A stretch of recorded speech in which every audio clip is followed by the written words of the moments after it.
Malinaw na ang lungsod sa Talaingod, Davao del Norte. Kini, human may surrender ang sobra 50 ka mga rebelde nga puros residente sa lugar tungod kay nalamdagan na sila nga ang kalambuan sa ilang komunidad nagagikan sa panggamhanan ug dili gikan sa kalihukan. Ang Talaingod mao ang pinakapugad sa kalihukang subversibo sulod sa kapinduha ka dekada. Tungod sa ihang kalayo ug tungod kay wala nahatagan og pagtagad sa gobyerno ang batakang panginahanglanon sa katawhan. Gisaysay ni Mayor Johnny Libayaw. Tulo ka tuig nga mong pagkuyog ni gobyerno Kuya Gob Hubahib. Daghan na kayo og na himo nga kalambuan, no? Sama aning pangalsada sa kabukiran, infrastructure o kining mga livelihood sama na yung kaagapay. Daghang kayo nakabenepisyo ni ana, no?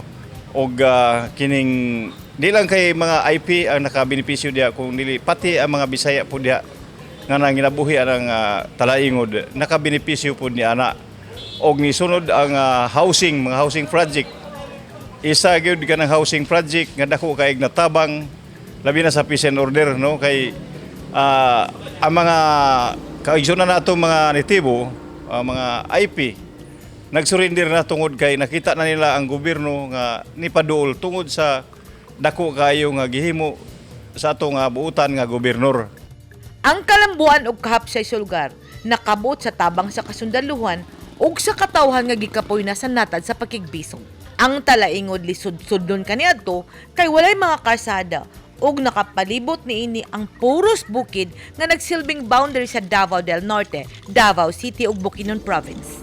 Kini ang gitawag nga Pantaron Range o ang Cordillera sa Central Mindanao. Apan, tungod sa paningkamot sa probinsyal nga panggamahanan ug tungod sa kamanduan ni Presidente Rodrigo Duterte nga bungkago na ang kalihukang komunista, nagkadaiyang paagi ang gigamit sa gobyerno aron makamata ang katawhan nga ang gobyerno sa Pilipinas ang magdala kanila og kalambuan. Matod ni Mary Libayaw, daghang proyekto ang gibuo sa gobyerno sa iyang lungsod. Apil na niini ang pagbutang og kalsada sa mga bukid aron dali mapakanaog sa tribong Atamanobo ang ilang mga hinagot nga abaka o uban pang produkto. Ang sunod nga mahitabo, pakusgon ang tourism, ang infrastructure ug ipadayon ang kalinaw ug kahusay. Sumaugid na og suportaran ang agriculture kay kining Talaingod agricultural nga lugar, no? Agricultural municipality. Gibubuhan usab og mga bilyones nga proyekto sama sa IP housing project gikan sa National Housing Authority.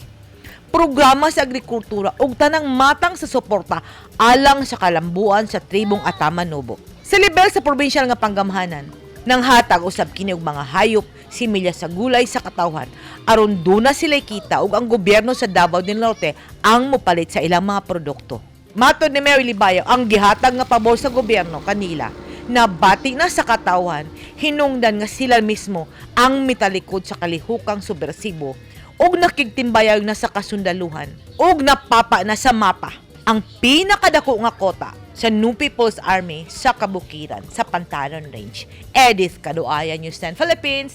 Stay safe!